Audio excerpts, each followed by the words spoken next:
तो शुरुआत के लिए एआई मार्केटिंग का मतलब है आर्टिफिशियल इंटेलिजेंस और मशीन लर्निंग का उपयोग विभिन्न मार्केटिंग कार्यों को बेहतर बनाने के लिए करना, जैसे कि कार्यों को स्वचालित करना, ग्राहक अनुभव को व्यक्तिगत बनाना और डेटा विश्लेषण को सुधारना। डेटा विश्लेषण वाकई में एक चर्चा का विषय है ना? अभी के समय में ये एक बहुत बड़ा बज़वर्ड बन गया है ना? डेटा सच कहूं तो इस समय इंटरनेट का सोना है। ऐसा लगता है कि लोग किसी भी चीज से ज्यादा इसी के पीछे भाग रहे हैं। और मैं अभी थोड़ी देर के लिए विषय से हटने वाला हूं, लेकिन फिर वापस आऊंगा जिस बारे में हम बात कर रहे हैं, यानी आई मार्केटिंग। मेरे परिवार में एक दोस्त है। असल में वह मेरी भतीजी का पति है, बस यही है, और वह एक्सपीडिया में काम करता है और वह एक डेटा प्रोक्योरमेंट ऑफिसर है। ठीक है। तो मूल रूप से एक्सपीडिया के लिए वह कई कंपनियों से संपर्क करता है और उनके डेटा को एक्सपीडिया के लिए खरीदता है। इसमें बहुत बड़ी रकम शामिल है और मैं लाखों डॉलर की बात कर रहा हूं। एंड्रयू कोलहन, मेरे दोस्त, आपके सुपर स्टिकर के लिए बहुत बहुत धन्यवाद।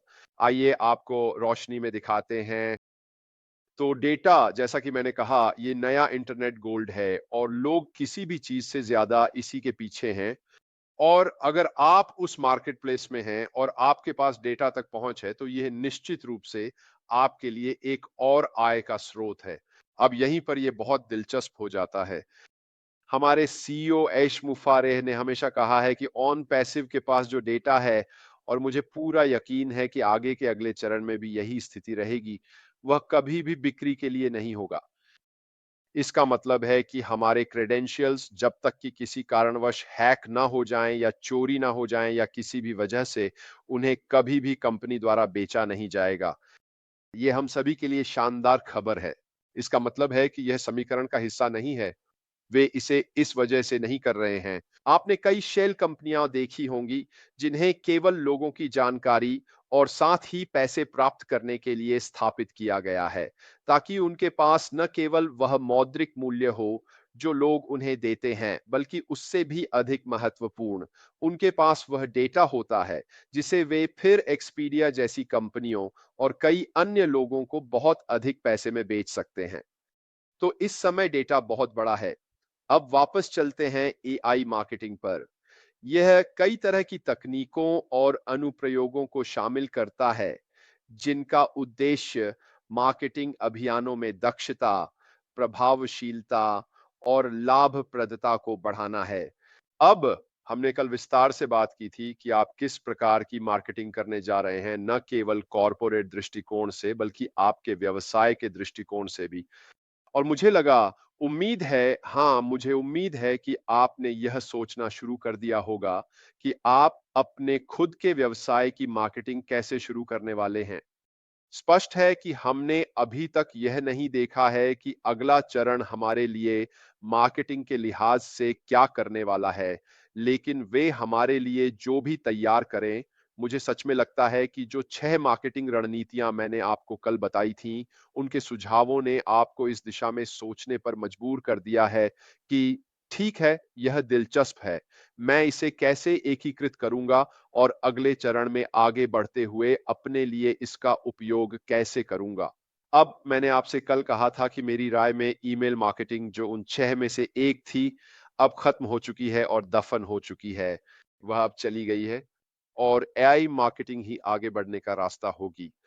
तो चलिए देखते हैं कि मार्केटिंग में एआई का उपयोग किन मुख्य क्षेत्रों में किया जाता है। अब संवर्धन और दक्षता निश्चित रूप से लगभग नंबर 1 कारण के रूप में होगी कि लोग मार्केटिंग में एआई का उपयोग क्यों करते हैं। यह content generation, social media monitoring और रिपोर्टिंग जैसे दोहराए जाने वाले कार्यों को स्वचालित कर सकता है, जिससे मार्केटर्स को रणनीतिक पहलुओं पर ध्यान केंद्रित करने के लिए समय मिल जाता है। अगर आपके पास कोई व्यक्ति या एआई ये दोहराए जाने वाले काम आपके लिए कर रहा है, तो आप बस इसे एक बार सेटअप कर देते हैं और फिर यह अपना काम खुद करता रहता है। ठीक है? उदाहरण के लिए, अगर आप लोगों को नियमित रूप से जानकारी भेज रहे हैं, तो आप वह सारा एआई सिस्टम एक बार सेटअप कर सकते हैं और फिर वह अपने आप यह काम करता रहेगा। जो भी इसमें नया आएगा, एआई सब कुछ व्यवस्थित कर देगा और बाकी सभी लोगों के लिए भी बिल्कुल वही प्रक्रिया अपनाएगा। तो कोई भी दोहराया जाने वाला काम या कोई भी ऐसा कार्य जिसमें कंटेंट जनरेशन की ज़रूरत हो, आजकल एआई इसके पीछे पूरी तरह से सक्रिय है। हम सभी ने चैट जीपीटी, जेमिनी या इन जैसे अन्य एआई जनित टूल्स को देखा है और शायद इस्तेमाल भी किया है। आप इसमें ढेर सारी जानकारी डालते हैं और यह दूसरी तरफ से उसे निकाल कर दे देता है। इस समय कंटेंट जनरेट करने के मामले में एआई अपनी सर्वोत्तम स्थिति में है। ये सब कुछ स्वचालित रूप से किया जा सकता है।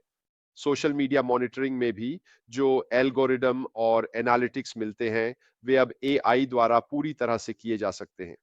यह उसका विश्लेषण कर सकता है, उसमें बदलाव कर सकता है और बैकग्राउंड में अपने आप सब कुछ बदल सकता है, जिससे आपको उसे छूने की भी ज़रूरत नहीं पड़ती और यह सब आपका समय बचाता है ताकि आप अपने व्यवसाय के लिए और अधिक रणनीतिक पहलुओं पर ध्यान दे सकें। व्यक्तिगतकरण एआई एल्गोरिदम ग्राहक डेटा का विश्लेषण कर सकते हैं ताकि व्यक्तिगत कंटेंट, उत्पाद सिफारिशें और ऑफर व्यक्ति की पसंद के आधार पर प्रदान किए जा सकें, जिससे ग्राहक संतुष्टि और वफादारी में सुधार होता है। आम भाषा में इसका क्या मतलब है? आजकल जब भी आप कुछ खरीदते हैं तो आम तौर पर एक छोटा-सा प्रश्नावली या पसंद नापसंद से जुड़ी चीज़ें होती हैं, जो आप ढूँढ रहे होते हैं या जिनकी आपको ज़रूरत होती है। अब एआई इन सभी जानकारियों का विश्लेषण करेगा और फिर आपके शुरुआती पसंदीदा सेटिंग्स के अनुसार आपके लिए नए ऑफर, नए उत्पाद, नई सेवाएँ तैयार करेगा। ये अच्छा क्यों है?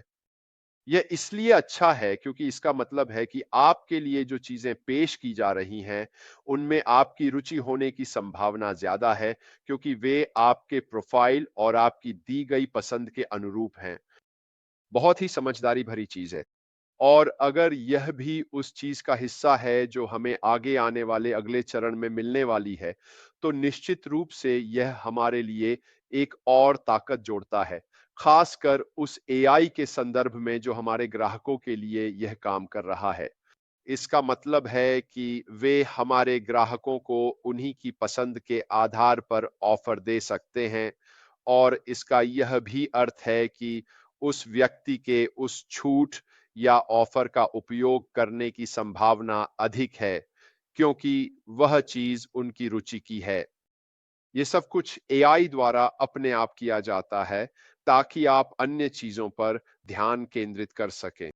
मुझे ये बहुत पसंद है। सच कहूँ तो जितना मैंने देखना शुरू किया या मैं सोच रहा था, वाह! अगर यह सिर्फ़ उस हिमखंड की नोक है जो हम जानते हैं कि आप रिसर्च कर सकते हैं, तो सोचिए हमारे सीईओ उस अगले चरण में हमारे लिए क्या विकसित कर रहे हैं। वाक़ई में यह आपका दिमाग हिला देता है। बेहतर टारगेटिंग और सेगमेंटेशन एआई ऑडियंस की पहचान और सेगमेंटेशन अधिक सटीकता से कर सकता है, जिससे मार्केटर्स सही समय पर सही संदेश के साथ सही ग्राहकों तक पहुंच सकते हैं। फिर से आम भाषा में इसका क्या मतलब है? यह विश्लेषण करता है कि उनके ग्राहक कहां स्थित हैं, किस देश में और किस टाइम जोन में हैं। वे साथ ही एल्गोरिदम उस व्यक्ति की जानकारी लेकर यह भी अनुकूलित करेगा कि वह व्यक्ति आमतौर पर किस समय ऑनलाइन रहता है, ताकि वे जान सकें कि उस व्यक्ति को संदेश भेजने का सबसे अच्छा समय कौन सा है, चाहे वह दुनिया में कहीं भी हो। इससे यह संभावना बढ़ जाती है कि वह व्यक्ति उस समय अपने कंप्यूटर पर ऑनलाइन होगा, जिसका मतलब है कि आपके प्रयासों पर उसकी नजर पड़ने की संभावना भी ज्यादा होगी। और सोचिए क्या, यह सब कुछ बैकग्राउंड में एआई द्वारा स्वचालित रूप से किया जाता है। अब जब आप सिर्फ इन बातों के बारे में सोचना शुरू करते हैं जो मैं अब भी बता रहा हूं, तो सच में दिमाग उड़ जाता है। कितना शानदार है ना ये। और जब आप इसे और गहराई से समझते हैं और यह ऑडियंस की पहचान और सेगमेंटेशन और भी सटीक तरीके से करने लगता है, तो इसका मतलब है कि यह सही ऑडियंस, सही ग्राहकों तक सही संदेश, सही समय पर पहुंचा रहा है। यह वास्तव में ट्रैफिक को सही लोगों तक टारगेट करना है। इसका मतलब मेरे लिए ये है कि हम अब ऐसे समय में हैं जहां तक तकनीक की बात है, चीजें हमारे लिए अब वाकई बहुत अलग होने वाली हैं। जैसा कि सिर्फ 3 साल पहले था, जब मार्केटिंग आज जैसी नहीं थी। और अगर हम भविष्य में मार्केटिंग में एआई के साथ सिर्फ उन्हीं चीजों का उपयोग करने जा रहे हैं जिनके बारे में मैं अभी बात कर रहा हूं, तो कल्पना कीजिए कि इन सभी चीजों को अपनी मार्केटिंग कैंपेन में इस्तेमाल करके हमें कितनी सफलता और कन्वर्जन रेट मिलेगी। डेटा आधारित इंसाइट्स एक और पहलू है। एआई विशाल मात्रा में डेटा को प्रोसेस और विश्लेषित कर सकता है, जिससे ग्राहक व्यवहार, बाजार रुझान और कैंपेन प्रदर्शन के बारे में मूल्यवान जानकारियां सामने आती हैं। फिर से ये एनालिटिक्स जो उन्हें लोगों से मिलती है, लोग कहाँ क्लिक कर रहे हैं, लोग क्या ढूंढ रहे हैं, वे वहां कितनी देर तक रहते हैं, वे किसी एक सेक्शन पर कितनी देर तक हैं, वे सर्च इंजन में क्या टाइप कर रहे हैं, इन सब का विश्लेषण किया जाता है। और यह सारी जानकारी एआई डिवाइस या बॉट या जो भी हम उसे कहना चाहें, उसके पास वापस चली जाती है। वह इसका विश्लेषण करता है और फिर वह डेटा हमें देता है, या यह सब कुछ अपने आप कर देता है, ताकि उस व्यक्ति को उसके लिए विशेष छूट ऑफर, नए उत्पाद, नई सेवाएं सही समय पर और सही संदेश के साथ मिल सकें। यह सब आपके लिए पृष्ठभूमि में हो जाता है और आपको कुछ भी करने की जरूरत नहीं पड़ती। इस बारे में थोड़ा सोचिए कि आप इसे अपने व्यवसाय में कैसे शामिल कर सकते हैं। प्रेडिक्टिव एनालिसिस भी एक और तरीका है।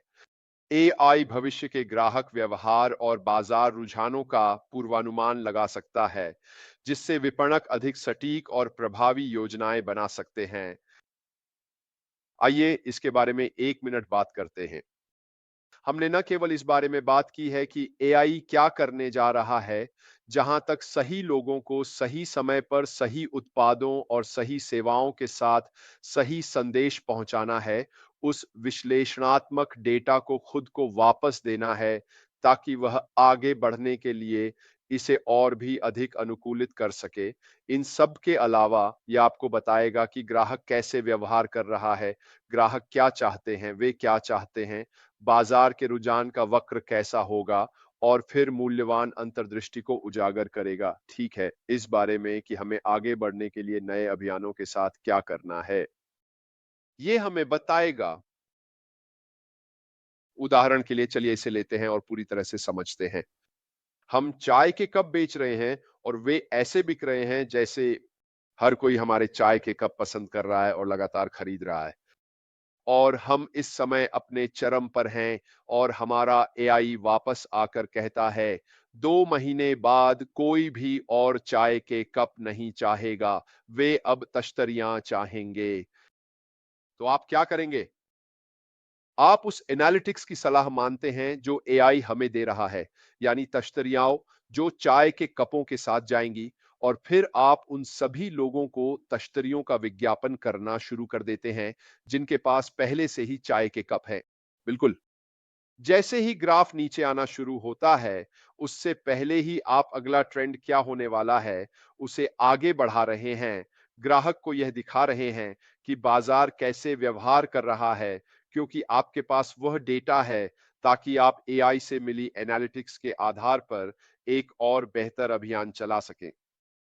फिर से इन सब के बारे में सोचना शुरू करें। ठीक है? यही भविष्य है। यही वह दिशा है जिसमें हम जा रहे हैं। यही सब चीजें अपनाकर अगले चरण में यह हमें व्यक्तिगत रूप से और कंपनी के लिए सफलता दिलाएंगी। ये एक और उदाहरण है। सामग्री निर्माण। एआई टूल्स विभिन्न चैनलों के लिए सामग्री बनाने और उसे बेहतर बनाने में मदद कर सकते हैं, जिनमें सोशल मीडिया, ईमेल और वेबसाइट्स शामिल हैं। फिर से यह सब कुछ इस बात के विश्लेषण से किया जाता है कि लोग आपके चैनल को कैसे देखते हैं, वे वहां कितनी देर तक रहते हैं, वे कहां जा रहे हैं, वे किन शब्दों पर वास्तव में क्लिक कर रहे हैं, और उस क्षेत्र के भीतर हीट मैप्स क्या दिखा रहे हैं। जब भी आपका माउस किसी पेज पर कहीं भी जाता है, तो वह रजिस्टर हो जाता है ताकि वे इस विश्लेषणात्मक डेटा को इकट्ठा कर सकें और फिर वे यह तय कर सकें कि आपके सोशल मीडिया, ईमेल्स और वेबसाइट सहित विभिन्न चैनलों के लिए आपकी सामग्री निर्माण और अनुकूलन कैसे होना चाहिए। इन सभी चीजों को एआई पृष्ठभूमि में करेगा। और इसमें आखिरी है कस्टमर सर्विस। मुझे पूरी तरह विश्वास है और हम इसे अब और भी अधिक देख रहे हैं कि एआई चैटबॉट्स लगातार ग्राहक सहायता प्रदान कर सकते हैं, सवालों का समाधान कर सकते हैं और बिना किसी असली व्यक्ति से बात किए ग्राहक अनुभव को बेहतर बना सकते हैं।